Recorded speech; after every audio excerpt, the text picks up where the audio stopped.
Looks like the last session of the last day. I don't get somebody to introduce me, so I'll introduce myself. This is session F16. Bubby, who are you? Finding the maiden names in your family tree. My name is JaniceSellers. The housekeeping notes as I remember them. Please silence phones, tablets, beepers, anything that might make a noise. Make it wiggle, make it giggle. Don't let it talk during my talk. This is being recorded. Please keep other noise to a minimum.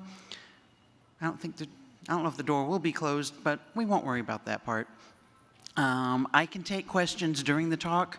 I'm a BART train operator. My train of thought does not get derailed. I think I've hit all the highlights. Have I missed anything, guys? Cool, I'm good. So, do you have missing maiden names in your family tree?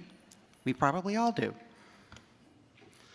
So, just to get us the mode of thinking about these things, how simple a thing it seems to me that to know ourselves as we are, we must know our mother's names.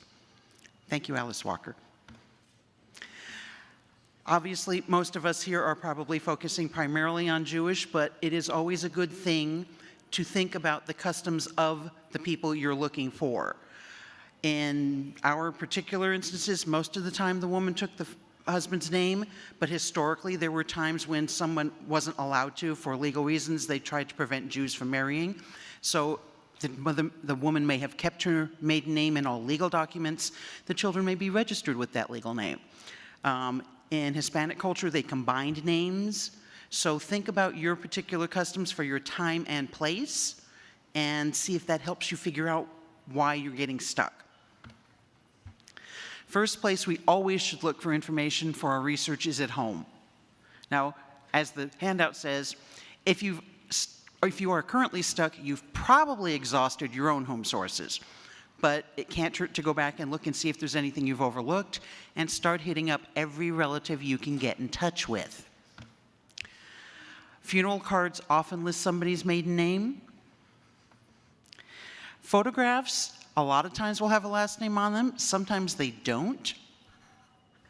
Oh, we're doing something. What are we doing? Okay. Even if they don't have a last name on them, if they have given names and possibly a year, or you can gauge ages, maybe you can try to find that family in a census and match the ages and the names of the children in a photo, and then, oh look, there's my maiden name or a family name right there on that particular census page. Scrapbooks, which are not as common now in the way that they were, the old ones people would paste in marriage announcements and funeral announcements and newspaper articles and every little thing. And you can go through those and mine them for all the details, and any names you come across you aren't familiar with, check on them. That might be your missing maiden name. Nameplates in books. A lot of times people did put their names in them. The Hebrew primer at the bottom was my Bubby's Hebrew primer. It does have her maiden name in it. In her little childish scrawl, it says Lily Gordon.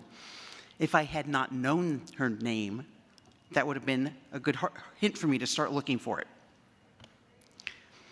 There are also Jewish Bibles, so don't think that just because we're Jewish we don't have Bibles.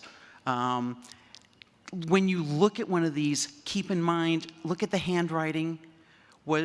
Is it all written at the same handwriting, like in the same ink? That means probably somebody copied it from somewhere else. They might have copied something wrong or changed something they thought was wrong. If it's different ink colors, different handwriting over different times, it's probably written at the time each of those events occurred, maybe a little bit more reliable information. And if you have old family letters back and forth to people, again, look over them carefully, look at every single name written in them, because those could be relatives in there and you can start trying to track them down. I'm sorry, my lips are really dry from the air.